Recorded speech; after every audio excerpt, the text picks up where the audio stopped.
안녕하세요. 요한복음 58번째 시간입니다. 오늘은 15장 11절에서 17절까지 말씀 함께 보시겠습니다. 오늘 본문은 예수님께서 십자가를 지시기 전날 밤 제자들에게 남기신 말씀입니다. 포도나무와 가지의 비유에 이어서 이제 그 관계의 열매가 무엇인지를 분명하게 드러내십니다. 오늘 본문은 세 가지 흐름으로 정리할 수 있는데요. 첫 번째는 순종의 목적은 기쁨이다. 두 번째로는 예수님의 사랑은 자기 희생적인 사랑이다. 그리고 세 번째는 선택은 사명이며 열매는 지속되어야 한다라는 것입니다. 이 말씀은 단순하게 착하게 살아야 된다라는 도덕적인 겉면이 아닙니다. 예수님과 연합한 삶이 어떤 모습으로 나타나야 하는지를 보여주는 말씀이다라고 볼 수 있습니다. 즉, 사랑 안에 거하는 삶이 어떻게 기쁨과 사명으로 이어지는지를 설명해 주는 것입니다. 네, 오늘 말씀 함께 살펴보시겠습니다. 네, 오늘 말씀을 시작하시면서 예수님 이렇게 말씀하시죠. 내가 이것을 너희에게 말하는 것은 내 기쁨이 너희 안에 있어 너희 기쁨을 충만하게 하려 함이라. 네, 앞전에 포도나무와 가지의 비유를 우리는 기억하면서 이 말씀으로 나아가야 합니다. 우리는 종종 순종을 부담으로 이해하죠. 계명을 지키는 삶은 자유를 제한하는 것, 억압하는 것처럼 느낄 때가 많습니다. 그러나 예수님은 분명히 말씀하시죠. 순종의 목적은 기쁨이라고 말이죠. 여러분, 이러한 기쁨에 대해서 알고 있습니까? 예, 우리가 만약에 순종한다면 그러므로 그 순종에 대한 열매를 우리 삶 가운데 경험을 하고 있다면 우리는 이 말씀이 무엇인지를 분명하게 알 것입니다. 그리고 그 기쁨이 더한 기쁨으로 나아가는 능력이 될 것이라 믿습니다. 여기에서 중요한 표현은 기쁨입니다. 내 기쁨이죠. 예수님의 기쁨은 우리 안에 머물러서 그 기쁨이 우리 안에 충만해지기를 원하십니다. 예수님의 기쁨은 무엇이죠? 아버지 뜻 안에 거하는 기쁨입니다. 그러니까 포도나무와 가지의 비유와 같이 가지가 포도나무에 붙어서 그 영양분을 받아서 고유의 열매를 맺어가는 그러한 것입니다. 그러한 기쁨이 바로 우리 가운데 있기를 원하시는 그것이 예수님의 마음이다라고 우리는 생각해 볼 수 있습니다. 아버지와의 온전한 사랑의 관계 속에서 누리는 기쁨, 만족감, 평안함, 기쁨, 보람, 여러 가지 말할 수 있겠죠. 따라서 순종은 억압이 아니라 아버지와의 사랑의 관계 안에서 드러나는 기쁨, 더 깊이 들어가는 길이다라고 말할 수 있습니다. 참된 기쁨은 환경이 아니라 바로 관계에서 오는 것이죠. 그리고 그 관계는 순종 속에서 깊어져 가는 것입니다. 여러분, 이러한 기쁨의 자리로 우리는 나아가고 있습니까? 예수님이 이렇게 말씀하십니다. 내 계명은 곧 내가 너희를 사랑한 것 같이 너희도 서로 사랑하라 하는 이것이니라. 여기에서 내 계명은 단 하나이죠. 서로 사랑하는 것이십니다. 그러나 예수님은 그냥 사랑하라라고 하지 않으십니다. 내가 너희를 사랑한 것 같이 사랑하라고 하십니다.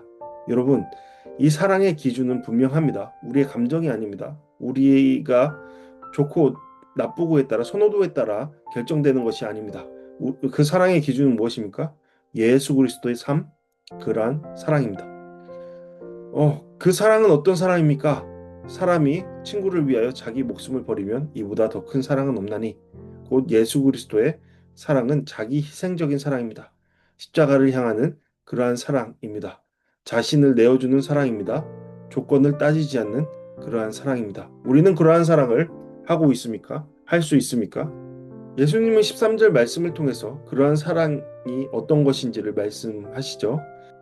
여러분, 우리가 나의 목숨을 버리면서까지 누군가를 사랑할 수 있습니까? 그러한 사랑 가운데 이것이 가능하기나 합니까? 네, 가능합니다. 어떻게 가능한 겁니까? 우리가 하나님과의 관계 속에서 살아낸다면, 그 사랑의 관계로 계속적으로 들어간다면 우리 또한 그 사랑에 힘입어, 그 능력에 힘입어 그러한 삶을 살아낼 수 있는 것이죠. 예수님은 이제 더 이상 제자들을 종이라고 부르지 않고 친구라고 부르신다라고 말씀하십니다. 종은 이유를 모른 채 그저 명령에 따르는 존재들입니다. 그러나 친구는 뜻을 공유합니다. 친구가 무엇을 좋아하는지, 무엇을 사랑하는지, 무엇을 바라는지를 알며 그 뜻을 공유하며 함께 동행합니다. 예수님은 아버지께 들은 것을 제자들에게 다 알게 하셨다라고 말씀하시죠. 즉 우리는 단순히 명령을 수행하는 존재, 그저 기계적으로 그냥 따라서 하는 존재들이 아니다라는 겁니다. 하나님의 뜻을 그리스도와 함께 나누는 존재로 부름받았다라는 겁니다. 네, 여러분 이 기쁨에 참여하라고 예수님께서는 계속적으로 말씀하고 계시죠. 이것이 사랑 안에서 거하는 삶입니다. 두려움에서 나오는 순종이 아니라 사랑에서 나오는 순종이다라는 것입니다. 여러분 여기에서 우리는 생각해 볼 수 있는 것이죠. 우리의 순종된 삶은 삶의 목적과 그 과정은 무엇을 향해서 있는가 말이죠. 우리가 진정 예수 그리스도를 사랑하는 마음을 통해서 순종의 삶으로 나아가고 있는 것인가? 아니면 무엇을 얻기 위한 수단으로서의 순종인가? 아니면 벌을 받지 않기 위한 수단으로서의 순종인가 생각해 볼 수 있는 겁니다. 예수님께서 원하시는 것은 사랑입니다. 그리고 그 사랑에서 자연스럽게 흘러나오는 순종을 원하십니다. 근데 우리가 주님을 진정으로 사랑한다면 우리는 순종할 것입니다. 그의 계명을 지킬 것입니다. 그의 계명대로 살아낼 것입니다. 그것이 예수님을 사랑하는 방법이다라고 알게 될 것이기 때문입니다. 예수님이 이렇게 말씀하십니다. 너희가 나를 택한 것이 아니요 내가 너희를 택하여 세웠나니 이는 너희로 가서 열매를 맺게 하고 또 너희가 너희 열매가 항상 있게 하려 함이라. 여러분 이 말씀이 굉장히 우리의 마음을 설레게 하지 않습니까? 주님께서 우리를 선택하셨고 그 선택의 이유가 우리의 삶의 열매를 위한 것이다. 항상 열매 맺는 삶을 위한 것이다. 이 말씀은 우리의 신앙의 출발점이 무엇인지를 분명히 보여주죠. 우리가 먼저 예수님을 선택한 것이 아니라는 겁니다. 주님께서 우리를 먼저 선택하셨다라는 것입니다. 여러분 이 놀라운 이 선포가 우리를 향해 있다라는 것 얼마나 큰 기쁨입니까? 누군가의 표현으로 말하자면 저 많은 해변의 모래알 가운데서 핀셋으로 우리를 골라내시어 선택하시어 이 기쁨의 자리로 이 열매의 자리로 우리를 부르셨다라는 것입니다. 이것이 은혜이죠. 네, 은혜란 무엇입니까? 구원의 은혜이며 동시에 구원의 삶에 대한 은혜입니다. 이 순간 하나님 나라를 경험하며 소유하며 앞으로 완성될 하나님 나라를 향하여 나아갈 수 있는 그러한 은혜, 특권입니다. 주님의 선택은 특권으로 끝나지 않죠. 그러한 선택은 사명으로 이어지는 겁니다. 가서 열매를 맺게 하려 함이라. 우리의 고유한 삶의 모습으로 열매를 맺게 하려 하신다라는 것입니다. 열매는 단순한 활동이 아니죠. 그리스도의 성품 속에서 그러한 삶 속에서 나타나는 겁니다. 사랑의 관계 속에서 드러나는 것입니다. 그러한 관계 속에서 드러나는 것이 우리의 가정, 직장, 우리의 공동체를 통해 드러나는 것입니다. 복음이 다른 사람에게로 흘러가는 것입니다. 우리 안에 넘쳐 흐르는 사랑이 흘러가는 것입니다. 이것은 순간적인 열정이 아니라 지속적인 열매의 과정입니다. 시간이 지나도 사라지지 않는 열매입니다. 마지막 예수님은 다시 반복하시죠. 내가 이것을 너희에게 명함은 너희로 서로 사랑하게 하려 함이라. 예, 서로 사랑하게 하신다라는 겁니다. 결국 모든 말씀은 이 한 문장으로 돌아오는 겁니다. 사랑입니다. 우리가 사랑 안에서 거할 때 순종은 기쁨이 되고 선택은 사명이 되며 삶은 열매로 이어지는 것입니다. 여러분, 하나님께서 우리를 사랑하셨습니다. 그래서 이 말씀의 상 가운데로 부르셨습니다. 그 말씀에 순종하고 그 말씀을 통해서 살아가는 열매 맺는 삶으로 이끄십니다. 그렇다면 구체적으로 우리의 삶 가운데 이 말씀을 실현하면서 살아가는 삶의 모습은 무엇입니까? 나는 무엇을 위해 부름 받았습니까? 나는 무엇을 사랑하라고 무엇을 사랑을 통해 열매 맺으라고 부름 받았습니까? 하나님께서는 우리 가운데 무엇을 이루려고 하십니까? 그것에 대해 깊이 생각해보는 오늘 하루 되었으면 좋겠습니다. 네, 이 시간 나같이 오늘 말씀을 통해 묵상과 적용하는 시간 갖도록 하겠습니다. 첫 번째, 나는 기쁨으로 순종하고 있는가? 예수님은 분명히 말씀하셨습니다. 내 기쁨이 너희 안에 있어 너희 기쁨을 충만하게 하려 함이라. 그런데 우리는 순종을 부담으로 여기고 있지 않습니까? 신앙이 의무가 되어 있지는 않습니까? 신앙은 사랑을 기반으로 시작되어서 사랑을 통해서 이뤄가는 열매다라고 말씀하십니다. 순종이 기쁨이 되지 않는다면 우리는 사랑 안에 거하고 있는지 다시 한번 돌아봐야 할 겁니다. 나는 하나님을 의무감으로 따르고 있는가? 기쁨으로 따르고 있는가? 내 신앙 생활은 점점 무거워지고 있는가? 아니면 더욱더 깊어져 가고 있는가? 사랑으로 말이죠. 생각해 볼 수 있습니다. 두 번째로 나는 하나님의 방식으로 사랑하고 있는가 생각해 볼 수 있죠.